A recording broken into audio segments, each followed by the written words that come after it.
নমস্কাৰ ছাত্ৰ ছাত্ৰীসকল মই আজি তোমালোকৰ কাৰণে লৈ আহিছো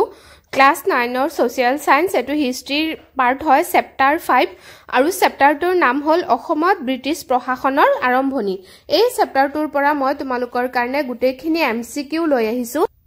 এই এমসিকিউ খিনিত মোক প্ৰদীপ ৰয় নামৰ ষ্টুডেন্ট এজনে বহুতখিনি হেল্প কৰিছে হি মোক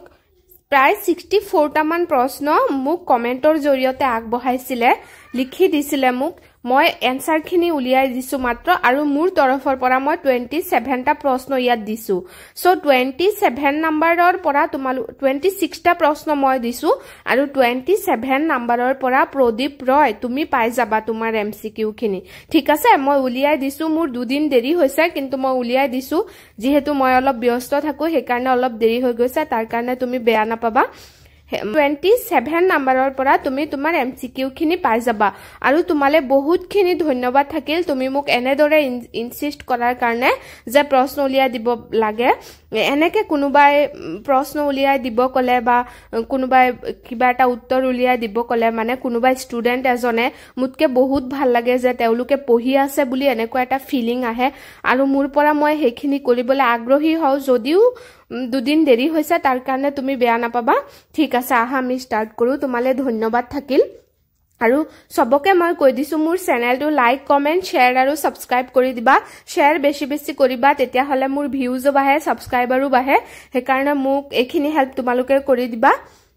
এতিয়া আমি কোৱেশ্চন নাম্বাৰ ফাৰ্স্ট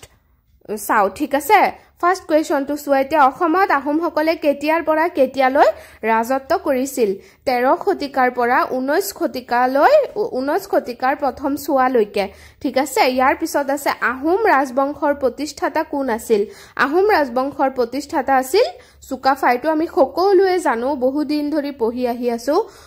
আহোমৰ 600 বছৰীয়া ৰাজত্বৰ পৰিসমাপ্তি কেতিয়া ঘটিছিল মানৰ অসম আক্ৰমণৰ পিছত মহগড়ৰ যুদ্ধ কাৰকাৰ মাজত সংঘটিত হৈছিল আহোম ৰজা চন্দ্ৰকান্ত সিংহ আৰু মানসকলৰ মাজত ইয়াৰ পিছৰ প্ৰশ্নটো হ'ব ডেভিড স্কটক ব্ৰহ্মপুত্ৰ উপত্যকাৰ দায়িত্ব কেতিয়া অৰ্পণ কৰা হৈছিল 1720 চনত ইয়াৰ পিছত আছে উজনি আৰু নামনি অসমৰ সদৰ ঠাই দুখনৰ নাম কি আছিল উজনিৰ নাম সদৰ ঠাইটোৰ নাম আছিল ৰংপুৰ আৰু নামনিৰ আছিল গুৱাহাটী ইয়াৰ পিছত আছে আসাম লাইট ইনফেন্ট্ৰি নামৰ সামৰিক বাহিনীটো কেতিয়া স্থাপন কৰা হৈছিল 1826 চনত পিছত আছে ব্ৰিটিছে পাইক প্ৰথা উঠাই দি তাৰ বিনিময়ত প্ৰত্যেকজন লোকৰ পৰা কিমান টকা খাজনা আদায় কৰিছিল 3 টকা ইয়াৰ পিছত আছে গা মাটি আৰু গা ধন কাক বুলে উত্তৰটো হ'ব নামনি অসমত প্ৰতিজন পাইকক 3 পুৰাকৈ খেতি মাটি দিয়াৰ বাবদ তেওঁলোকৰ পৰা 2 টকাকৈ খাজনা আদায় কৰা হৈছিল এই মাটিখিনিত গা মাটি আৰু খাজনাখিনিক গা ধন বুলা হৈছিল এটো নামনি অসমত দে কোন অসমৰ কোনটো অংশত যদি আহে প্ৰশ্নটো তোমালোকে নামনি অসম বুলি দিবা পাইকৰ আৰু জুহালকৰ বা চৰুকৰ কাক বুলে ডেভিড স্কটৰ শাসনকালত অসমৰ প্ৰত্যেকজন মানুহে জনমৰি কৰ দিব লগা হৈছিল এই কৰ কামৰূপত জনমৰি কৰক কামৰূপত কি বুলা হয় বুলি কলে তেতিয়া কি লিখিবা পাইকৰ দৰঙত জুহালকৰ বা চৰুকৰ বুলা হৈছিল ঠিক আছে এনেকে লিখি দিবা স্কটে দেৱানী বিচাৰৰ ভাৰ কাক দিছিল লম্বুদৰ বৰফুকনক ৰবাৰ্ট চন্দে এটো একেলগে লিখি দিবা সংস্কাৰ সমূহক কেইটা ভাগত ভাগ কৰা হয় আৰু কি কি তিনিটা ভাগত ভাগ কৰা হয় ৰাজহ প্ৰশাসনিক আৰু বিচাৰ বিভাগীয় সংস্কাৰ মেজৰ জেনকিনছক এজেন্ট হিচাপে কেতিয়া নিযুক্তি দিয়া হৈছিল 1834 চনত কাৰ প্ৰচেষ্টাত ব্ৰহ্মপুত্ৰ নৈত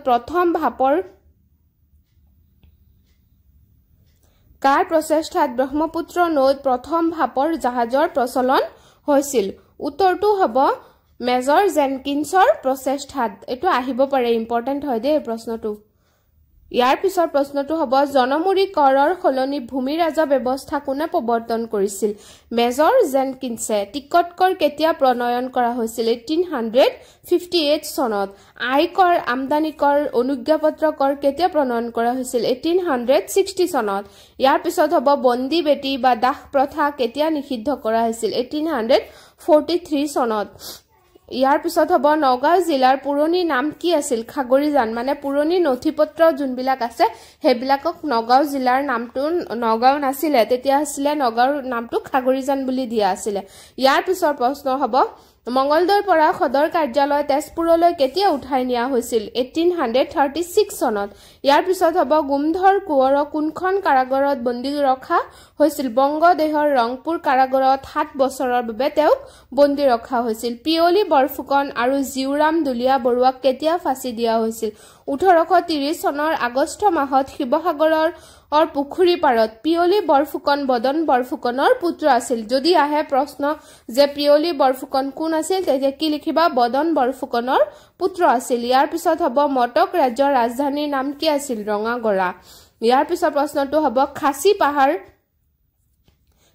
পাহাৰ কেতিয়া ব্ৰিটিছৰ অধীনলৈ যায় 1833 চনত ইয়াৰ পিছৰ প্ৰশ্নটো হ'ব জয়ন্তীয়া ৰাজ্য কোনে কেতিয়া দখল কৰে 1835 চনত কেপ্টেইন লিষ্টাৰে জয়ন্তীয়া ৰাজ্য দখল কৰিছিল ইয়াণ্ডাবু সন্ধিয়ে কাক মণিপুৰৰ ৰজা হিচাপে স্বীকৃতি দিয়ে গম্ভীৰ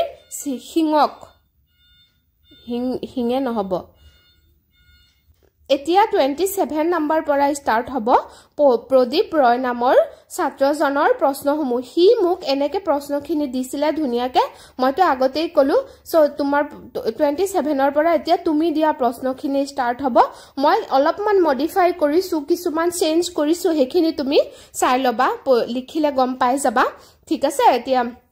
ডেভিড স্কটে কেতিয়া কোত আৰু কি পদত নিজৰ কাৰ্যালয়ৰ পাতনি মেলিছিল ডেভিড স্কটে 1820 চনৰ নৱেম্বৰ মাহত ব্ৰহ্মপুত্ৰ উপত্যকা অঞ্চলত গভৰ্ণৰ জেনেৰেলৰ এজেন্ট হিচাপে নিজৰ কাৰ্যকালৰ পাতনি মেলিছিল ইয়াৰ পিছত হ'ব স্কটে কোম্পানীৰ কোট আৰু কি পদত অধিষ্ঠিত হৈছিল 1807 খ্ৰীষ্টাব্দত গোৰখপুৰত এজন ৰেজিষ্ট্ৰাৰ হিচাপে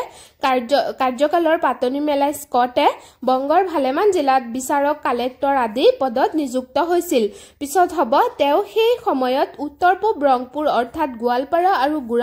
গাৰু পাহাৰৰ অসামৰিক কমিছনাৰ আৰু সিলেট জিলাৰ ন্যায়াধীশ হিচাপেও দায়িত্ব পালন কৰিছিল সো তেওঁ কি পদত অধিষ্ঠিত হৈছিল এখিনি সুধিছিলে আমাক মুখস্থ কৰিবা ধুনিয়াকে প্ৰশাসনিক সুবিধাৰ অৰ্থে অসমক কেইটা ভাগত ভাগ কৰা হৈছিল আৰু কি এই ভাগৰ সদৰ ঠাই কত আছিল উত্তৰটো হ'ব প্ৰশাসনিক সুবিধাৰ বাবে ব্ৰিটিছ অসমক উজনি আৰু নামনি অসম দুটা খণ্ডত ভাগ কৰিছিল ৰংপুৰ উজনি অসমৰ আৰু নামনি অসমৰ সদৰ ঠাই আছিল গুৱাহাটী ধুনিয়াকে লিখি লবা ইয়াৰ পিছত হ'ব উজনি আৰু নামনি অসমত স্কটক কোনে প্ৰশাসনিক কাৰ্যত সহায় কৰিছিল উজনি অসমত নিউ ভিলে আৰু নামনি অসমত কেপ্টেইন আদম হোৱাইটে স্কটক প্ৰশাসনিক কাৰ্যত সহায় কৰিছিল ইয়াৰ পিছত হ'ব যে নগাঁও আৰু ৰখাৰ খাজনা সংগ্ৰহৰ দায়িত্ব কাক অৰ্পণ কৰা হৈছিল আৰাধন ৰয় আৰু লতা পানী ফুকনক এই প্ৰশ্নটো আহিব পাৰে ইয়াৰ পিছত প্ৰশ্ন হ'ব বিত্তীয় কৰ কি ইয়াক কাৰ ওপৰত আৰোপ কৰা হৈছিল স্কটে বেলেগ বৃত্তিৰ লোকৰ ওপৰত বহুৱা কৰক বিত্তীয় কৰ বোলে তাঁতি সোণাৰী মাছমৰীয়া কহাৰ আদি বিভিন্ন বৃত্তিত নিয়োজিত লোকসকলে এই কৰ দিব লাগিছিল কাৰ ওপৰত আৰোপ কৰা হৈছিল তাৰ মানে সোণাৰী মাছমৰীয়া তাঁতি কহাৰ আদি সকলৰ ওপৰত পিছত কি হ'ব বৰঙনি কি লিখা আহোম শাসনৰ সময়ত কৰমুক্ত দেৱোত্তৰ ব্ৰহ্মোত্তৰ আৰু ধৰ্মোত্তৰ মাটিৰ ওপৰতো স্কটে খাজনা নিৰূপণ কৰাইছিল এই মাটিৰ পৰা আধা অংশ কৰ লৈছিল ইয়াকে বৰঙনি বোলা হৈছিল ইয়াৰ পিছত হ'ব কাৰ তত্বাৱধানত স্কটে মাটিৰ জৰীপ সম্পন্ন কৰিছিল তেওঁ জৰীপ কৰা মাটিসমূহক কি ভাগত ভাগ কৰিছিল উত্তৰটো হ'ব কেপ্টেইন মেথিউজৰ তত্বাৱধানত স্কটে মাটিৰ জৰীপ সম্পন্ন কৰিছিল মাটিসমূহ বস্তি অঞ্চল ৰূপিত তথা খালী খেতি অঞ্চল ফৰিঙতি তথা আহু ধান সৰিয়হ খেতি প্ৰধান আদি অঞ্চলত ভাগ কৰা হৈছিল ইয়াৰ পিছত হ'ব কিমান চনত ইংৰাজে অসমৰ পৰা তেওঁলোকৰ সৈন্য বাহিনী উভতাই নিছিল 1826 চনত অসমত নতুনকৈ গঠন কৰা সেনা বাহিনীটোৰ নাম কি আছিল ইয়াক কেনেদৰে গঠন কৰা হৈছিল এটো উত্তৰটো ধুনিয়া সৰি ইম্পৰ্টেন্ট হ'ব এটো এখিনিৰ পৰা এখিনিলৈকে ইম্পৰ্টেন্ট হয় অসমত নতুনকৈ গঠন কৰা সেনা বাহিনীটোৰ নাম কি আছিল উত্তৰটো হ'ব আসাম লাইট ইনফেন্ট্ৰি হিন্দুস্তানী গুৰখা কিছু সংখ্যক মণিপুৰী আৰু স্থানীয় লোকেৰে এই বাহিনীটো গঠিত হৈছিল ইয়াৰ পিছত হ'ব অসমৰ নতুন সেনাবাহিনী ক'ত ৰখা হৈছিল ইয়াৰ এটা ভাগ বিশ্বনাথত আনটো ভাগ হুদিয়াত ৰখা হৈছিল ইয়াৰ পিছৰ প্ৰশ্নটো হ'ব স্কটে গুৰুতৰ অপৰাধসমূহ কাৰ কাৰ দ্বাৰা বিচাৰ কৰাইছিল উত্তৰটো হ'ব স্কটে গুৰুতৰ অপৰাধসমূহ কমিছনাৰৰ সহকাৰী বিষয়াসকলৰ দ্বাৰা পঞ্চায়তৰ সহায়ত বিচাৰ কৰিছিল ইয়াৰ পিছত হ'ব স্কটৰ বিচাৰ ব্যৱস্থাত থকা আপিল কৰিব পৰা ব্যৱস্থাৰ বিষয়ে লিখা স্কটৰ বিচাৰ ব্যৱস্থাত গুৰুতৰ অপৰাধসমূহ কমিছনাৰৰ সহকাৰী বিষয়াসকলে পঞ্চায়তৰ সহায়ত বিচাৰ কৰিছিল পঞ্চায়তৰ বিচাৰত সন্তুষ্ট নোহোৱাসকলে এই বিষয়াসকলৰ ওচৰত আপিল কৰিব পাৰিছিল ইয়াৰ পিছত সন্তুষ্ট নহলে কমিছনাৰক আপিল কৰিব পাৰিছিল আৰু কমিছনাৰে আপিল শুনি ৰায়দান কৰিছিল ইয়াৰ পিছত হ'ব উজনি আৰু নামনি অসমত দেৱানী আৰু ফৌজদাৰী গোচৰ বিচাৰৰ ভাৰ কাক দিয়া হৈছিল উত্তৰটো হ'ব উজনি অসমত দেৱানী বিচাৰৰ ভাৰ লম্বোদৰ বৰফুকনক আৰু ফৌজদাৰী গোচৰ সুধিছিল ব্ৰিটিছ বিষয়াই নামনি অসমত তেনেকৈ দেৱানী গোচৰৰ বাবে দুখন আৰু ফৌজদাৰী গোচৰৰ বাবে এখন আদালত আছিল এনেকে লিখিবা সো প্ৰশ্নটোৰ ভিতৰত লম্বোদৰ বৰফুকনত যে দিয়া হৈছিল এই প্ৰশ্নটোৱে ইম্পৰ্টেন্ট হয় ইয়াৰ পিছত হ'ব কিমান চনত ডেভিড স্কটৰ মৃত্যু হৈছিল 1831 চনত ডেভিড স্কটৰ মৃত্যু হৈছিল অসমত ৰবাৰ্টছনে কেতিয়াৰ পৰা কিমান চনলৈ কাৰ্যভাৰ পালন কৰিছিল 1832 চনৰ পৰা 1834 চনলৈকে পিছত হ'ব কাৰ দিনত উজনি অসমত পুনৰ আহোম শাসন ব্যৱস্থা প্ৰতিষ্ঠিত হৈছিল ৰবাৰ্টছনৰ দিনত ইয়াৰ পিছৰ প্ৰশ্নটো হ'ব কোনজন কমিছনাৰে কৃষকক মাটিৰ পট্টা দিয়াৰ ব্যৱস্থা কৰিছিল ৰবাৰ্টছনে ইম্পৰ্টেন্ট হয় ৰবাৰ্টছনে প্ৰশাসনিক ক্ষেত্ৰত কেনে ধৰণৰ সংস্কাৰ সাধন কৰিছিল প্ৰশাসনিক ক্ষেত্ৰত ৰবাৰ্টছনৰ দিনত 5খন জিলা স্থাপন কৰি প্ৰতিখন জিলাকে একোজনকৈ ইংৰাজ বিষয়াক নিযুক্ত দিয়া হৈছিল তেওঁ সহকাৰী বিষয়াসকলে প্ৰশাসনিক কাম-কাজত সহায় কৰিছিল প্ৰধান সহকাৰী বিষয়াজনক কালেক্টৰ আৰু বিচাৰকৰ দায়িত্বও দিয়া হৈছিল ইয়াৰ পিছৰ প্ৰশ্নটো হ'ব ৰবাৰ্টছনে বিচাৰ বিভাগত কৰা সংস্কাৰসমূহ লিখা উত্তৰটো হ'ব ৰবাৰ্টছনে ন্যায় বিচাৰৰ ক্ষেত্ৰত প্ৰতিখন জিলাকে প্ৰধান সহকাৰী বিষয়াৰ আদালতৰ উপৰি মুন্সিফ আদালত আৰু পঞ্চায়ত আদালতৰ ব্যৱস্থা কৰিছিল তেনেকে তোমালোকে এইখিনিলৈকে লিখিবা ধুনীয়াকে বুজি পাই যাবা ইমান বুজাবলগীয়া একো নাই পিছত হ'ব উত্তৰ হ'ব কিমান চনত মেজৰ জেনকিন্স অসমৰ এজেণ্ট হিচাপে নিযুক্ত হৈছিল 1834 ইয়াৰ পিছৰ প্ৰশ্নটো হ'ব ব্ৰহ্মপুত্ৰত ভাপৰ জাহাজৰ প্ৰচলন কোনে কৰিছিল মেজৰ জেনকিন্সে ইয়াৰ পিছৰ প্ৰশ্নটো হ'ব কোনে ক'ত ইংৰাজী মাধ্যমৰ বিদ্যালয় স্থাপন কৰিছিল মেজৰ জেনকিন্সে গুৱাহাটী আৰু শিৱসাগৰত ইংৰাজী মাধ্যমৰ বিদ্যালয় স্থাপন কৰিছিল অসম সম্বন্ধে মেজৰ জেনকিন্সে কোনখন আলোচনীত প্ৰবন্ধ লিখিছিল এছিয়াটিক সোসাইটি অফ বেংগল এটো ইম্পৰ্টেন্ট হয় হা কোনখন আলোচনীত লিখিছিল এটো ইম্পৰ্টেন্ট হয় জেনকিন্সৰ ৰাজব্যৱস্থাৰ সংশোধনসমূহ লিখা জেনকিন্সে জনমুৰীকৰৰ খলনি ভূমি ৰাজব্যৱস্থা প্ৰৱৰ্তন কৰিছিল এনেকে কি কৰিছিল ইয়াত মই লিখিছো তোমালোকে মই কিতাপৰ পৰাই লিখিছো বাৰু এইখিনিলৈকে লিখিবা ধুনীয়াকে পিছত হ'ব টাংগনি কি জিলাটো হ'ব জিলাসমূহক কিছুমান ৰাজগোটত ভাগ কৰি একোজন ফুকন ৰাজখোৱা আৰু বৰুৱাক দায়িত্ব দিয়া হৈছিল এই ব্যৱস্থাকে টাংগনি বোলে ইয়াৰ পিছত হ'ব জেনকিন্সে কিয় সদৰ যোৰহাটৰ পৰা শিৱসাগৰলৈ সলনি কৰিছিল যোৰহাটত থুপ খাই থকা সম্ভ্ৰান্ত শ্ৰেণীৰ অসন্তুষ্ট লোকসকলে অসুবিধাৰ সৃষ্টি কৰিব পাৰে বুলিয়ে জেনকিন্সে জিলাৰ সদৰ যোৰহাটৰ পৰা শিৱসাগৰলৈ স্থানান্তৰ কৰিছিল ইয়াৰ পিছৰ প্ৰশ্নটো হ'ব কিমান চনত বন্দী বেটি এটো মই দিছো তুমিও লিখিছিলা সেইকাৰণে দি দিছো আৰু 1843 চনত এবাৰ কৈছো প্ৰশ্নটো ইয়াৰ পিছত হ'ব ব্ৰিটিছসকলে ভাগ কৰা জিলাসমূহৰ নাম লিখা উত্তৰটো হ'ব ব্ৰিটিছ সমূহে ব্ৰহ্মপুত্ৰ উপত্যকাক প্ৰধানকৈ 4টা জিলাক বিভক্ত কৰিছিল হেতু হল গোৱালপাৰা কামৰূপ দৰং মানে বিশ্বনাথকে ধৰি আৰু নগাঁও ইয়াৰ পিছৰ প্ৰশ্নটো হ'ব পুৰণি নথিপত্ৰত নগাঁও কি জিলা নামেৰে জনাজাত আছিল খাগৰিজান ইয়াৰ পিছত হ'ব কিমান চনত দৰঙৰ সদৰ ঠাই কৰ পৰা কলৈ সলনি কৰা হৈছিল ইয়াৰ কাৰণ কি আছিল উত্তৰটো হ'ব 1836 চনত দৰঙৰ সদৰ ঠাই মঙ্গলদৈৰ পৰা তেজপুৰলৈ উঠাই নিয়া হৈছিল ইয়াৰ কাৰণ আছিল এই ঠাইখন অস্বাস্থ্যকৰ বুলি বিবেচিত হৈছিল আৰু ই প্ৰায়ে বানপানীত বুৰ গৈছিল ইয়াৰ পিছৰ প্ৰশ্নটো হ'ব গোৱালপাৰাৰ পৰা সদৰ ঠাই কিয় ধুবুৰীলৈ সলনি কৰা হৈছিল নিয়মীয়াকৈ ভাব জাহাজ চলিবলৈ লোৱাৰ কাৰণে গোৱালপাৰাৰ পৰা ধুবুৰীলৈ সদৰ কাৰ্যালয় উঠাই নিয়া হৈছিল পুৰন্দৰ সিংহৰ পৰা ব্ৰিটিছে কিয় ৰাজ্য কাঢ়ি লৈছিল 1832 খ্ৰীষ্টাব্দত মটক আৰু খদিয়াৰ বাহিৰে সমগ্ৰ উজনি অসমত পুৰন্দৰ সিংহক ৰজা পাতি বছৰি 50,000 টকাকৈ কৰ দিবলৈ কোৱা হৈছিল তেওঁ কৰ দিব নোৱাৰাৰ বাবে তেওঁ ৰাজ্য ব্ৰিটিছে কাঢ়ি লৈছিল কিমান চনত ৰবাৰ্টছন আৰু পুৰন্দৰ সিংহৰ মাজত চুক্তি হৈছিল 1832 চনত কিমান চনত উজনি অসম পুনৰ ব্ৰিটিছৰ অধীনলৈ গৈছিল 1832 চনত মটক ৰাজ্যৰ ৰাজধানীৰ নাম কি আছিল এটো মই দিছো ৰঙাগড়া মটক ৰজাক বছৰি কিমান টকাৰ ভাত্তা দিয়া হৈছিল 7,000 টকাৰ ভাত্তা দিয়া হৈছিল 1826 চনৰ চুক্তি অনুযায়ী খামতি ৰাজ্য কাক শাসন কৰিবলৈ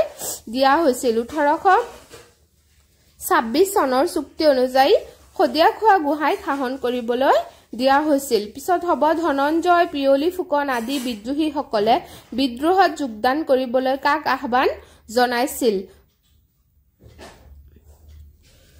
মুৱামৰীয়া খামতি সিংফৌ খাচী গাৰু মণিপুৰ আৰু নগাপাহাৰৰ লোকক বিদ্ৰোহত যোগদান কৰিবলৈ আহ্বান জনাইছিল কাৰ ষড়যন্ত্ৰৰ ফলত বিদ্ৰোহীসকলে ব্ৰিটিছৰ হাতত ধৰা পৰিছিল